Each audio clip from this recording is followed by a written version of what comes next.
수요 예배를 시작하도록 하겠습니다. 다 같이 기도하겠습니다. 하나님, 또 오늘 하루의 삶을 주님 앞에 내어드리고 이 저녁 시간 주님 앞으로 나아가 예배합니다. 저희들의 마음을 정돈케 하여 주시고, 비록 저희가 한자리에 함께 모여 예배하지 못하지만 이 시간 같은 마음으로 주님의 보좌 앞으로 나아가 주님께 영광을 돌리며 주님의 말씀에 귀를 기울이며 예배합니다. 이 시간 저희들의 예배를 받아 주시옵소서. 주님 앞에 찬양하며 시작합니다. 이 찬양을 통하여 오직 주님만 영광 받아 주시옵소서. 우리 주 예수 그리스도의 이름으로 기도합니다. 아멘. 네, 우리 다 같이 찬양하겠습니다.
날 불러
마르지 않는 샘물로 우릴 채우시리라.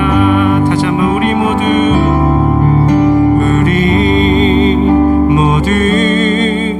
예배하는 자 되어 온전히 영과 진리로 주를 예배하자.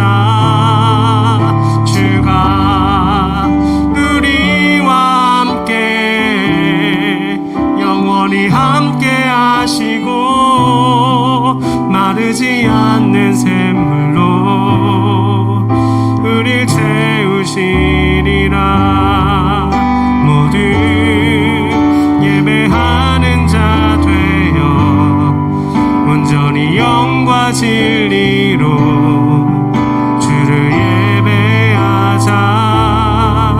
주가 우리와 함께 영원히 함께 하시고 마르지 않는 샘물로 우릴 채우시리라. 오늘 이 자리에 모인 우리 어린 양 예수 따라가는 무리 되게 하소서. 성령의 충만한 임재 안에 어둡던 우리는 밝아져서 주를 보게 하소서. 당신의 겸손함, 당신의 거룩함, 당신의 정직함 우리에게 보이사 내 안에 교만함, 내 안에 천막함, 내 안에 거짓됨 모두 벗어버리고 어린 양 예수 따라가는 무리 되게 하소서. 오늘 이 자리에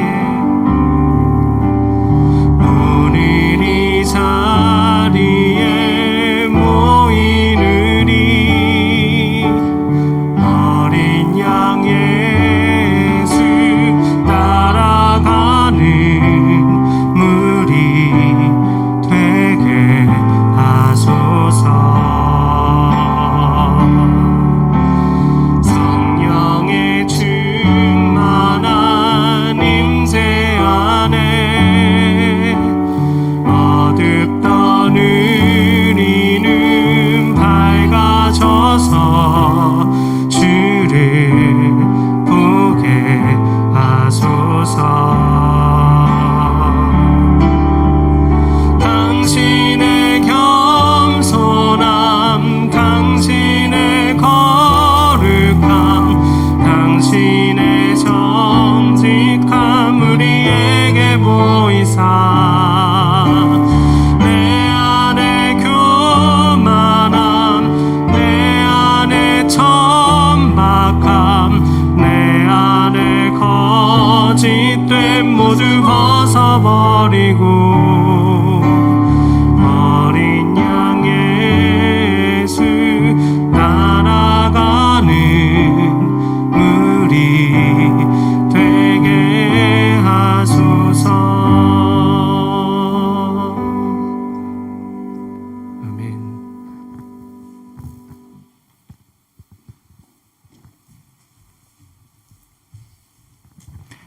함께 기도하겠습니다. 사랑해 주님 감사합니다. 오늘 우리에게 허락하신 귀한 날 또 우리가 함께 주 앞에 예배합니다. 온전한 마음과 또 주님을 향한 우리의 사랑으로 예배하게 하여 주시고 또 예배 참여할 때에 우리의 마음을 하나님의 마음을 닮아가게 하여 주시고 하나님의 영광을 바라보면서 또 신실한 예배가 되게 해 주시옵소서. 또 우리 삶의 자리에서 여러 가지 부딪히는 문제들 하나님 앞에 온전히 내어놓고 기도하며 나아가게 하여 주시고, 또 육신의 질병과 여러 가지 고통 가운데 있는 형제 자매들을 주님께서 기억하여 주시고, 주님의 위로하심으로 또 주님의 치유하심으로 또 걷더니 일어날 수 있도록 도와주시옵소서. 오늘 이 시간 우리가 함께 주의 말씀을 나누려고 합니다. 성령님께서 인도하여 주시옵소서. 예수 그리스도 이름으로 기도하옵나이다. 아멘.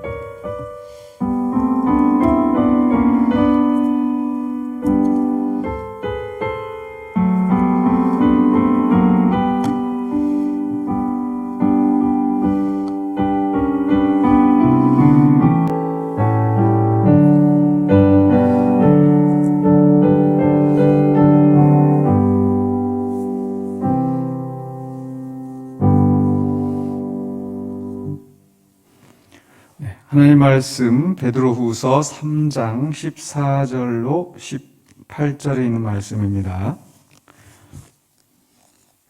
베드로후서 3장 14절로 18절에 있는 말씀, 신약성경 387쪽에 있습니다. 386, 또 387쪽에 있는데요. 우리 함께 한 목소리로 봉독하겠습니다. 그러므로 사랑하는 자들아, 너희가 이것을 바라보나니 주 앞에서 점도 없고 흠도 없이 평강 가운데서 나타나기를 힘쓰라. 또 우리 주의 오래 참으심이 구원이 될 줄로 여기라. 우리가 사랑하는 형제 바울도 그 받은 지혜대로 너희에게 이같이 썼고, 또 그 모든 편지에도 이런 일에 관하여 말하였으되 그 중에 알기 어려운 것이 더러 있으니 무식한 자들과 굳세지 못한 자들이 다른 성경과 같이 그것도 억지로 풀다가 스스로 멸망에 이르느니라. 그러므로 사랑하는 자들아, 너희가 이것을 미리 알았은즉 무법한 자들의 미혹에 이끌려 너희가 굳센 데서 떨어질까 삼가라. 오직 우리 주 곧 구주 예수 그리스도의 은혜와 그를 아는 지식에서 자라가라. 영광이 이제와 영원한 날까지 그에게 있을지어다. 아멘. 네, 오늘 말씀의 제목은 은혜와 지식에서 자라가라입니다. 네, 우리가 보통 우리 교회에 다니는 우리 교인들을 이제 성도라고 이야기합니다. 성도는 거룩한 무리라는 뜻이죠. 거룩한 무리인데, 오늘 저는 말씀을 보면서 우리 성도는 바라보는 자이다. 성도의 정체성은 바라보는 자이다. 이런 생각이 들었습니다. 왜 바라보는 자인가? 왜 성도가 바라보는 자인가? 우리 베드로후서 오늘 본문 말씀 시작하면서 14절 상반부에 이렇게 말씀하죠. 그러므로 사랑하는 자들아, 너희가 이것을 바라보나니. 바라보는 이 성도들. 그럼 여기서 이것이라는 게 무엇입니까? 이것이라고 하는 게 바로 앞에 12절과 13절에서 말씀하고 있죠. 12절에 보실까요?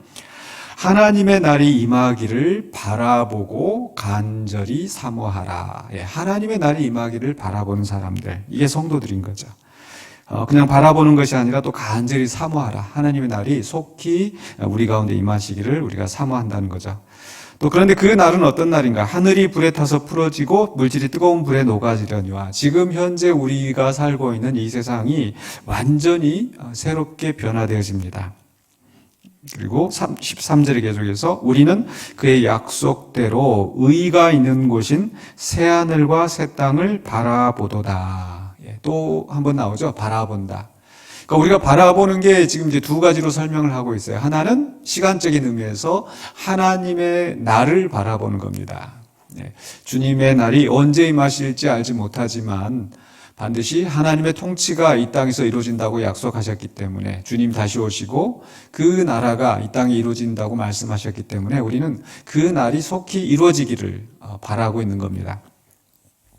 또한 두 번째로 바라보는 것은 뭐예요? 장소적인 의미에서 새하늘과 새 땅을 바라본다. 지금 우리가 살고 있는 이 하늘과 땅 얼마나 많이 오염되어 있습니까? 실제 물리적으로도 오염되어 있고, 그렇죠? 지금 오존층에 구멍이 나 있고, 또 미세먼지와 또 이상 기후 현상들, 온난화 현상들, 그렇죠? 그리고 또 실제적으로도 죄악으로 오염되어 있는 그런 현실입니다. 핵무기가 언제 터질지 알지 못하고 또 곳곳에서 일어나는 지진, 또 지금 코로나 바이러스처럼 여러 가지 병균들, 이런 것들이 지금 가득 차 있어 그곳에서 우리 사람들이 괴로움을 겪고 있죠. 그러나 그 모든 괴로움과 악한 것들, 우리를 고통스럽게 하는 것들이 사라지는 완전한 하나님이 새롭게 창조하시는 새하늘과 새 땅을 우리가 바라보는 겁니다. 이게 성도예요. 그래서 성도는 바라보는 자다. 근데 왜 그것을 바라보고 또 사모할까? 그 이유가 뭐겠어요? 그곳이 하나님께서 우리에게 주신 기업이고 또 우리가 거기에서 살 것이기 때문에 그렇죠. 우리 주변에 길을 가다가 보면 가끔 이렇게 집 공사하는 집들이 있습니다. 뭐 아파트를 건축하는 곳도 있고 이제 개인이 사는 집을 건축하는 곳이 있는데 뭐 그 집 건축하는 걸 보면 어떻습니까? 여러분 어떤 생각이 드세요? 아유 뭐 이게 공사하나 보네. 그 공사하는 것 때문에 조금 이렇게 좀 불편을 겪을 수도 있어요. 미관상 좋지 않을 수도 있고, 뭐 자재들이 조금 뭐 널려져 있는 것을 볼 수도 있고, 또 시끄러울 수도 있고. 근데 사실 남의 집을 이렇게 건축한다고 할 때는 별로 그닥 사람들이 신경을 쓰지 않을 거예요. 건축하나 보다, 새로 짓나 보다. 그런데 만약에 그게 내 집이라면, 내가 들어가서 살 곳이라면 어떻게 했습니까? 오늘 이만큼 지어졌나? 이만큼 공사가 됐네? 그게 바라보는 그 이유. 새하늘과 새 땅이 우리랑 전혀 관계가 없는 곳이 아니고 바로 우리가 그곳에서 하나님과 더불어 또 예수 그리스도와 더불어서 성령님과 더불어서 영원한 복락을 누리면서 살 곳이기 때문에 그곳을 바라보는 우리의 심정이 전혀 다르다라는 겁니다. 그걸 믿지 않는 사람들과. 그런데 또 우리가 그곳을 바라볼 때 우리의 현재의 삶도 달라집니다. 무엇을 바라보느냐에 따라서 우리의 현재의 삶이 달라지는 거죠. 내가 산을 오를 생각이라면 그 산을 바라보면서 또 계속 산을 향해 걸어가지 않습니까? 우리가 운전을 하고 가면서 어떤 목적지가 있을 때 그 목적지 가다가 보면 이정표가 나오고 안내 표시판이 나오고 그것을 계속 생각하면서 그곳을 향해서 운전을 하고 가든지 어떤 산행을 하면은 그 산을 걸어가든지 또 잠시 쉬는 경우도 있지만 또 계속해서 그곳을 바라보면서 또 시간 내에 도착해야지 하고 또 힘을 내서 갑니다. 즉 우리가 무엇을 바라보느냐에 따라서 우리의 마음에 어떤 소망이 있느냐에 따라서 우리 현재의 삶이 달라진다는 거죠. 우리의 삶의 방향이 달라집니다. 그래서 우리가 어떤 것을 바라보느냐가 중요한 겁니다. 마치 아까 제가 새 집을 건축하는 사람에 대해서 이야기를 했는데 그 새 집을 건축되는 걸 바라보면서 이 사람은 뭘 하겠어요?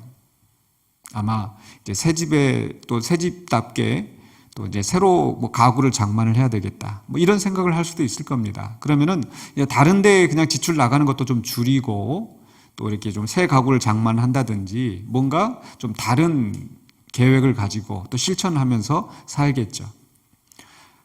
이와 마찬가지로 우리도 새하늘과 새 땅을 그냥 바라만 보고 있고 현재의 삶은 전혀 그것과 상관없이 사는 게 아니라 그 현재의 삶이 새하늘과 새 땅에서 살게 될 그 나의 모습을 생각하면서 내가 어떤 모습으로 새하늘과 새 땅에 있어야 될까 그러면서 오늘 우리 현재의 삶이 달라지는 거죠.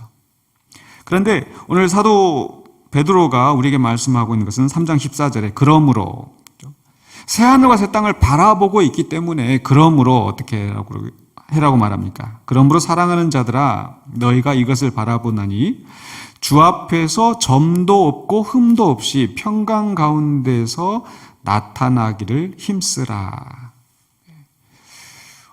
굉장히 좀 부담스러운 말씀입니다.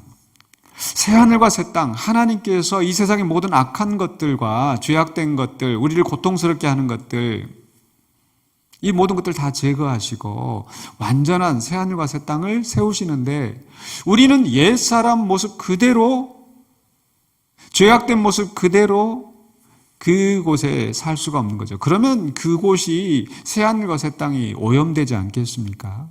그렇기 때문에 베드로는 너희 사랑하는 자들아, 너희가 정말 그곳을 바라보고 있기 때문에, 새하늘과 새 땅을 바라보고 있기 때문에, 하나님의 나를 바라보고 있기 때문에 그 앞에 새로운 모습으로, 완전한 모습으로 설 수 있도록 힘쓰라는 거죠.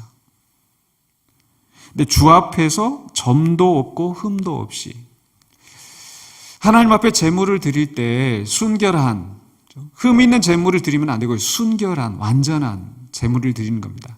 뭐 어차피 불태워서 다 하는 거니까 좀 못난 거, 또 병든 거 그렇게 해서는 안 되는 거죠. 왜? 하나님은 완전하신 분이기 때문에 완전한 제물을 드려야 됩니다. 그럼 우리도 하나님 앞에 그 새하늘과 새 땅, 완전한 새하늘과 새 땅에 들어가기 위해서 정말 점도 없이 흠도 없이 하려면은 거기에 들어갈 사람 아무도 없겠다 싶습니다. 그렇죠? 또 그 다음에 뭐라고 있어요? 평강 가운데서 나타나기를 힘쓰라. 평강 가운데서 나타난다. 내가 점도 많고 흠도 많은데 어떻게 평강 가운데서 나타날까? 또 실제로 이 평강 가운데서라는 이 평강이라는 게 무슨 뜻이냐면 샬롬, 이 유대인의 개념, 히브리 개념에서 샬롬이라고 하는 것은요, 이 빚을 갚은 상태예요. 또 뭔가 이렇게 의무가 있는데, 어떤 계약의 의무가 있는데 그 계약의 의무를 다 이행하였을 때 평강, 샬롬이 되는 겁니다. 우리가 누군가에게 빚이 있다면은, 그리고 그 빚을 못 갚고 있다면 그 사람을 만날 때 부담스럽죠. 피하게 되죠. 평강이 없는 거예요. 내가 뭔가를 약속을 했는데 그 약속을 이행하지 못했다. 그러면 피하게 되는 거예요. 그러면 그 약속을 내가 이행하지 못했을 때 그 사람은 어때요? 그 사람이 나를 바라볼 때는 어떤 서운함 또는 분노, 뭐 이런 마음들이 있겠죠. 양쪽에 다 평강이 없는 거예요. 그런데 내가 다 약속을 지켰어요. 그럼 그 사람도 만족하고 나도 만족하고, 이게 평강의 상태예요. 하나님과 우리 사이에 언약이 맺어져 있는데 우리가 그 언약을 이행하지 못하기 때문에 하나님과 우리 사이에 평강이 없는 거예요. 그런데 오늘 말씀 뭐라고 하고 있어요? 평강 가운데 나타나기를 힘쓰라. 과연 우리가 이렇게 될 수 있을까? 점도 없이 흠도 없이 평강 가운데서. 우리는 할 수 없지만 하나님께서 예수 그리스도로 말미암아 완전히 죄가 없으신 그분이 우리를 대신하여 그 죄값을 지시고 희생당하심으로써, 그리고 우리가 그분을 믿음으로써 우리를 점도 없이 흠도 없이 평강 가운데서 나타나게 하셨죠. 그런데 그러면 주님이 다 하셨으니까 나는 할 필요 없는가? 우리가 구원에 있어서 그만큼 내가 노력하고 이만큼 내가 깨끗하게 죄를 씻어서 해야, 내가 이만큼 완전해져야 하나님의 나라에 들어갈 수 있다, 이런 뜻은 아니에요. 하나님 나라 들어가려면 100%의 순도 이 정도 돼야 들어간다, 이것도 아니고 적어도 70% 이상은 깨끗해야 된다, 이것도 아니고요. 우리는 오직 예수 그리스도를 믿음으로 하나님의 은혜로 구원을 얻습니다. 이건 분명해요. 그런데 그렇다고 해서 내가 오늘 말씀에서 그걸 힘쓰라고 했잖아요. 우리가 노력해야 되는 것은 이제 하나님께서 우리를 은혜로 구원하셨으니까 거기에 합당하게 살아가면서 노력하면서 살아야 된다는 거죠. 힘쓰라예요. 힘쓰라. 이렇게 돼야 너희가 구원 받는다. 점도 없이 흠도 없이 평강 가운데 나타나야 구원을 받는다가 아니라, 이미 예수 그리스도의 은혜 안에서 구원을 받았기 때문에 계속되는 성화의 노력을 통해서 힘쓰라고 한 거예요. 최선을 다해서. 이게 성도의 모습입니다. 세상 사람들과 다른 점이에요. 근데 만약에 힘쓰지 않는 사람이라면 정말 그 사람이 하나님을 믿는 사람일까? 정말 그 사람이 거듭난 사람일까? 되짚어 봐야 되겠죠. 그러니까 정말 구원받은 사람이라고 한다면, 우리가 또 새하늘과 새 땅에 들어가기로 우리가 정해져 있다면, 그 앞에, 하나님 앞에, 그 새하늘과 새 땅, 완전하신 하나님 앞에 서기를 최선을 다해서 준비하면서 살아가야 되는 줄 믿습니다. 그게 우리 성도들이 살아갈 모습인 거예요. 근데 그 다음에 15절 상반부에 또 이런 말씀이 있어요. 우리에게 굉장히 위로가 되는 말씀인데, 또 우리 주의 오래 참으심이 구원이 될 줄로 여기라. 무슨 말씀이냐면요, 우리 오래 참으신다 앞에서 설명했거든요. 어떤 사람들은 야, 주의 강림하신다는 약속이 어디 있느냐, 없는 것처럼 생각하는데, 이게 시간이 늦어지는 것은 이게 지체되어서가 아니라 하나님 오래 참으신다 말씀하셨죠. 왜 오래 참으신다고 그랬어요? 모든 사람이 회개하여 구원받기를 기다리신다고 그랬죠. 그렇다면 우리에게도 마찬가지예요. 우리가 하나님 앞에 점과 흠도 없이 평강 가운데서 나타나기를 힘쓰려고 하는데 우리의 모습은 여전히 부족한 거예요. 그런데 그만큼 시간이 우리에게 더 주어지는 것은 하나님의 은혜인 줄로 믿습니다. 우리가 예를 들어서 시험 준비를 막 하고 있습니다. 시험 준비를 해서 이렇게 막 열심히 하는데 막 너무 내가 준비가 안 돼 있어요. 그런데 시험이 만약에 연기가 되어 있다. 다행이다.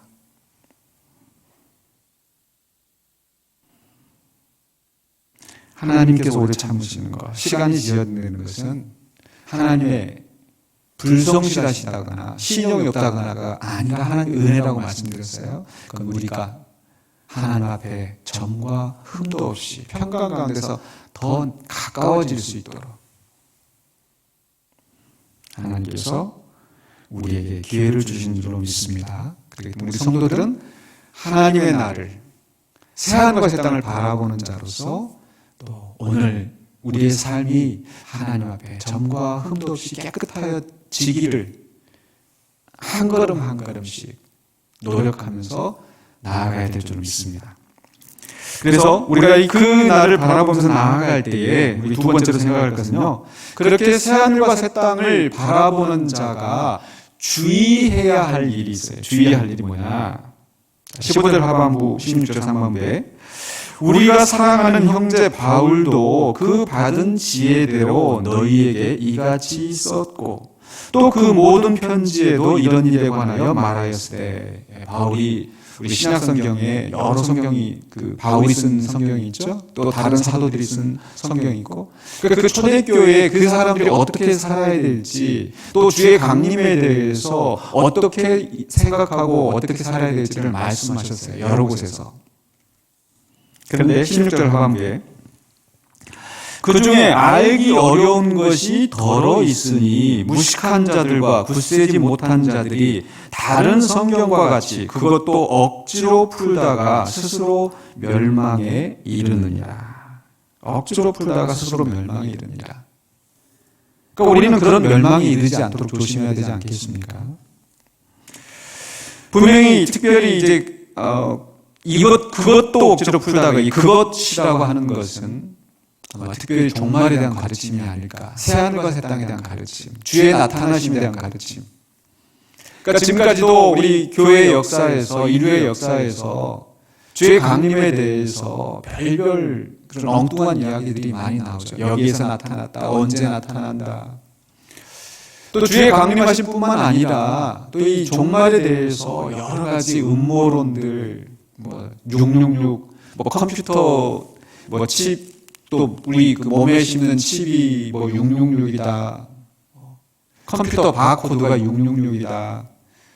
여러 가지 막 그 말들을 만들어서 그러면서 이제 성경을 가지고 인용을 하면서 막 풀어가는 거예요. 그런데 무식한 자들과 굳세지 못한 자들이 다른 성경과 같이 그것도 억지로 풀다가, 성경을 풀면서 정말 억지로 푸는 사람이 참 많습니다. 히브리어 알파벳 가지고 무슨 숫자를 막 이야기하고 무슨 코드가 막 숨겨져 있고, 그러다가 결국은 믿음에서 오히려 떨어져 나가고 잘못된 사상에 빠지게 되고 그럴 수 있다는 거예요. 그래서 베드로가 뭐라고 고면합니까? 17절에 그러므로 사랑하는 자들아, 너희가 이것을 미리 알았은즉 무법한 자들의 미혹에 이끌려 너희가 굳센 데서 떨어질까 삼가라. 굳센 데서 떨어질까 삼가라. 굳센 데라는 게 어떤 데겠어요? 지금 이게 바울이 쓴 편지, 또 사도들이 쓴 편지, 또 기록된 성경 66권의 말씀. 그 말씀을 바르게 이해하고 바르게 선포하는 그런 공동체 안에서 우리가 가진 믿음, 말씀에 기초한 믿음, 신실한 해석과 바른 연구를 통해서 그 말씀의 기초에서 우리가 그 믿음을 가졌는데 거기에서 떨어질까 주의하라는 거예요. 우리가 하나님의 나라를 바라보면서 새하늘과 새 땅을 바라보면서 가는데 그 길에서 떨어져 나갈 위험이 도처에 있는 겁니다. 미혹한 자들이 잘못된 해석을 가지고 잘못된 이론을 가지고 시험에 들게 만들고 그럴 수 있다는 거죠. 우리가 살면서도 참 이 사기, 거짓말해서 그 자기 이득을 챙기려는 사람이 얼마나 많습니까? 뭐 가까운 예로 보이스피싱, 뭐 요즘 또 이 코로나가 한참이다 보니까 이 문자로 뭐 코로나 뭐 이렇게 뭐 이걸 이용을 해가지고 이 사람들을 현혹시키는 그런 또 문자들이 많이 있다고 합니다. 또 그 문자들이 계속 막 진화해요. 전화해서 하는 그 거짓말들이 교묘하게. 그런데 이런 보이스피싱이나 또는 사기나 사실 어떻게 보면 잠깐의 영향을 받는 것이고 정말 거기에 이제 예를 들어서 속아서 뭐 돈을 잃고 뭐 이랬다면 정말 가슴 아픈 일이지만 그러나 그것보다 더 가슴 아픈 건 뭐냐? 잘못된 성경 해석으로 종말에 대한 잘못된 가르침을 따라가다가 결국 그 굳센 데서 그 믿음이 떨어지면 이건 영원한 운명을 좌우하는 것이지 않습니까? 그렇기 때문에 우리는 그 새하늘과 새 땅을 바라보면서 그 굳센 데서 믿음이 떨어지지 않도록 엉뚱한 길로 가지 않도록 주의해야 돼요. 우리가 운전을 할 때에 그 목표를 향해서 이정표를 보고 간다고 그랬잖아요. 그런데 잠깐 졸다가 깜빡하다가 그 도로가 아닌 곳으로 나간다든지 또는 잘못된 이 출구로 빠져나간다든지 굉장히 고생하고 그렇게 되지 않도록 우리는 주의해야 합니다. 그래서 그 말씀에 대해서 정말 진지하게 생각하고 또 그런 공동체 안에서 함께 말씀을 연구하고 또 바른 신앙의 길에 서야 합니다. 세 번째로 우리가 생각을 해야 되거든요. 그렇게 새하늘과 새 땅을 하나님의 나라를 바라보는 자가 해야 할 일이 있어요. 해야 할 일. 뭘 해야 되는가? 3장 18절입니다. 오직 그렇게 굳센 데서 떨어질까 조심하고 미혹한 자를 따라가지 말고 오직 우리 주 곧 구주 예수 그리스도의 은혜와 그를 아는 지식에서 자라가라. 영광 이제와 영원한 날까지 그에게 있을지어다. 자라가라. 앞에서 아까 14절 시작할 때 뭐라고 했어요? 힘쓰라. 우리가 완전한 이 경지에 이르러야 하나님의 나라에 이른다는 그런 뜻이 아니고 그 나라에 이르도록 우리의 삶은 매일매일 힘쓰면서 살아가는 거고 매일매일 자라가는 거예요. 저는 우리 성도들은요, 이 성장기에 있는, 성장 과정에 있다라고 말하고 싶어요. 여러분, 육체의 성장은요, 일정 기간이 있습니다. 그렇죠? 나면서부터 뭐 20대가 되고 이제 그 20대 이전에 어느 시점이 되면 이제 더 이상 키가 성장하지 않고 뭐 성장판이 닫혔다 이렇게 표현하죠. 근데 영적 성장은 어느 시기에 내가 이만큼 이제 한 20년 신앙생활 했으니까 이제 그만 성장할 때도 됐지? 아니죠. 우리가 주님 앞에 서는 그날까지 우리는 계속 자라가야 합니다. 육체의 성장을 위해서도 그만한 노력이 필요합니다. 어떤 노력이 필요합니다. 우리 아이들이 키가 자라기 위해서 잘 먹어야 되고 운동해야 되고 잘 쉬고 잘 자야 되고 그런 말들이 있죠. 영적 성장을 위해서도 우리가 필요한 요소들이 있어요. 그게 뭡니까? 뭐라고 말씀하셨어요? 아까 은혜와 주 예수 그리스도의 은혜와 그를 아는 지식에서 자라가라. 우리는 그리스도의 은혜가 필요합니다. 우리가 자라가는 것은 그저 내가 열심히 노력해서 그렇게 자라가는 것이 아니라 우리가 그리스도의 은혜 안에 있을 때 우리가 자라가는 거예요. 하나님의 은혜 안에 있을 때 자라가는 거예요. 이것은 우리가 하나님 편에서 우리에게 주시는 그런 은혜입니다. 요한복음 15장 4절에서도 이렇게 말씀하죠. 내 안에 거하라. 나도 너희 안에 거하리라. 가지가 포도나무에 붙어있지 아니하면 스스로 열매를 맺을 수 없음 같이 너희도 내 안에 있지 아니하면 그러하리라. 내 안에 거하라. 우리가 예수 그리스도의 은혜 안에 오직 예수 그리스도의 십자가의 공로와 그의 희생의 은혜 그 안에 거하고 또 주님과 항상 가까이 하면서 주님과 교제하면서 그 안에 붙어 있을 때 우리가 예수 그리스도로부터 하나님 우리에게 주시는 은혜를 공급받아서 우리가 자라게 될 줄 믿습니다. 은혜 안에 있어야 돼요. 또 그리스도의 은혜와 또 함께 더불어서 뭐가 있었어요? 그를 아는 지식에서 자라가라고 말씀해요. 그를 아는 지식에서. 은혜는 하나님 편에서 우리에게 주어지는 공급되는 것이라고 한다면 지식은 뭐예요? 내가 계속 노력해야 하는 거예요. 우리는 하나님을 아는 예수 그리스도를 아는 지식에서 자라가야 합니다. 어떻게 그를 아는 지식이 우리에게서 더 풍성해질까요? 바로 그분에 대한 말씀, 그분이 하신 말씀. 모든 성경은 바로 예수 그리스도를 증거하는 것이라고 그랬잖아요. 그래서 우리가 신구약 성경 66권의 말씀을 잘 깨닫고 잘 이해하고 그 속에서 예수 그리스도에 대해서 뭐라고 말씀하시는지 우리가 계속 또 묵상하고 공부하고 또 말씀을 통해서 듣고 이게 그를 아는 지식에서 자라가는 거예요. 근데 말씀뿐만 아니고 또 우리에게 필요한 게 뭐예요? 기도함이 있어야 되겠죠. 바로 우리가 누군가와 아는 거, 누군가와 더 친근해진 거, 바로 계속 만나고 대화하고 우리는 기도로 예수님과 대화합니다. 내 마음에 있는 것을 주님 앞에 이야기하고 또 그리고 기도도 막 계속 그냥 막 중언부언하고 막 이렇게 계속 이렇게 하는 것보다 때로는 좀 잠깐 기도를 멈추고 주님의 말씀에 집중하면서 또 주님이 나에게 뭐라고 마음에 말씀하시는지 물론 그것이 어떤 계시로 예수님의 음성이 내게 들려지고 그런 건 아닐지라도 또 때로는 내 인간적인 생각이 앞서서 이게 주님이 주시는 마음인가 그렇게 좀 혼동이 될 때도 있어요.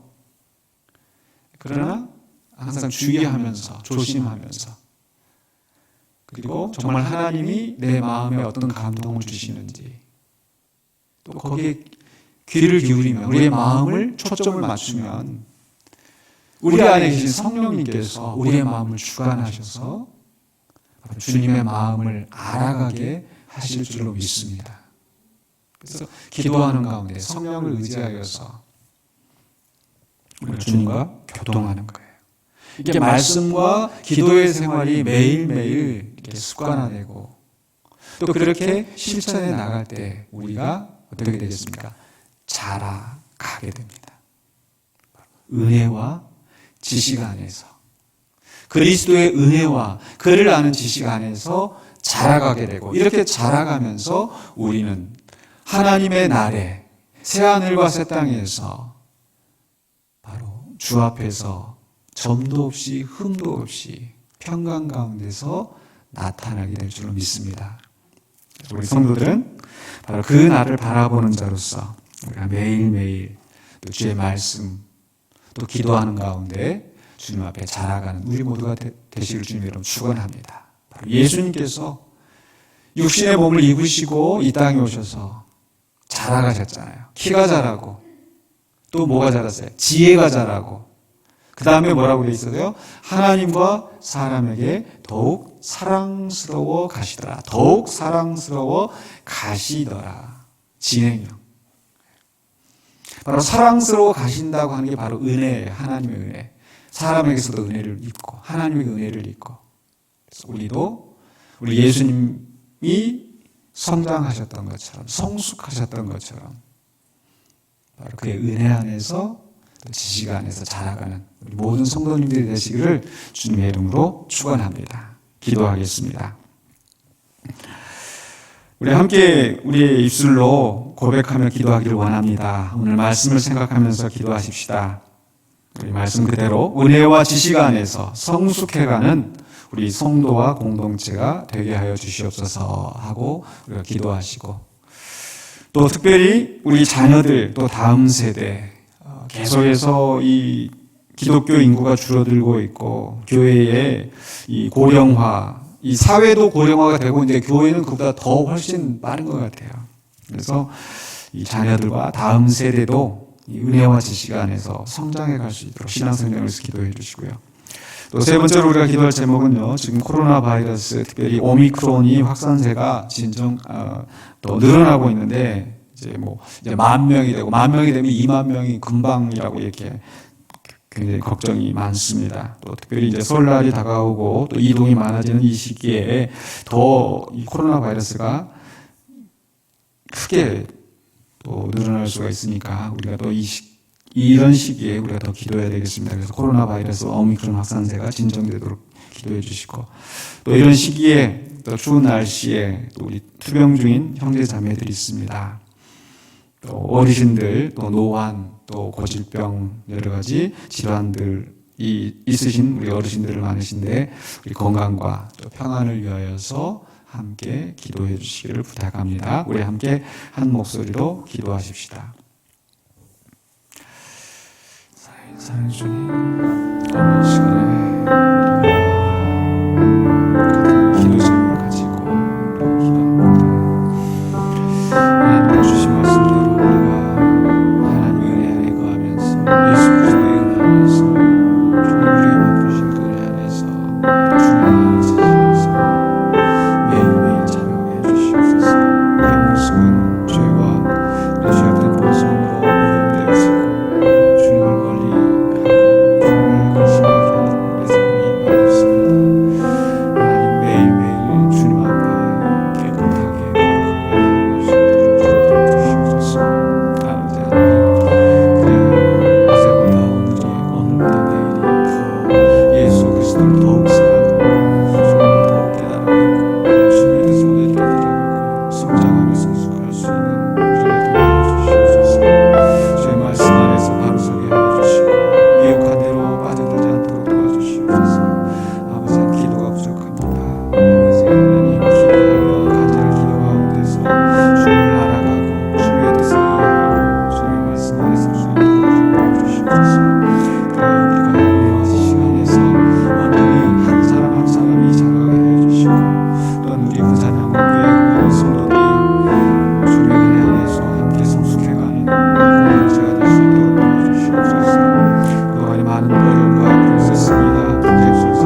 사랑해 주는 하나님 감사합니다. 우리가 말씀에 의지하여서 우리의 입술을 함께 모아 기도하였습니다.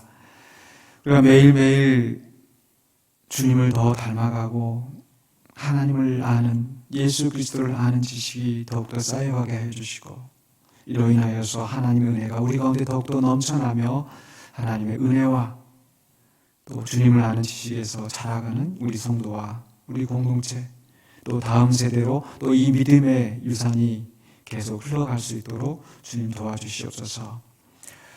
지금 전국적으로 또 세계적으로 코로나 바이러스가 극성을 부리고 있습니다. 이로 인하여서 경제가 침체되고 사회가 마비되고 또 교회에서 온전히 정말 성도들이 친교하고 온전히 예배할 수 없는 그런 상황입니다. 주 우리를 불쌍히 여기시고 속히 이 코로나 바이러스가 잠잠해지게 주님 도와주시옵소서. 또 여러 가지 또 우리 주변의 우리 형제 자매들 육체의 질병으로 고통받고 있는 중에 있습니다. 수술받고 또 암과 싸우면서 또 투병 중인 형제 자매들, 또 그들의 가족들 주님께서 기억하여 주시고, 또 어르신들, 또 지병, 또 노환, 이런 것들로 인하여서 고통받지 않도록 하나님 도와주시옵소서. 평안한 잠을 자게 해주시고 온전히 또 평안한 마음 가운데서 주님께 예배하며 주께 영광 돌릴 수 있는 우리 모두가 되게 하여 주시옵소서. 예수 그리스도 이름으로 기도하옵나이다. 아멘. 찬송가 453장 함께 찬양하겠습니다.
지금은 우리 주 예수 그리스도의 은혜와 하나님의 사랑하심과 성령님의 감동 감하심이 주 앞에 예배하는 모든 심령들에게 이제부터 영원토록 함께 있을지어다. 아멘.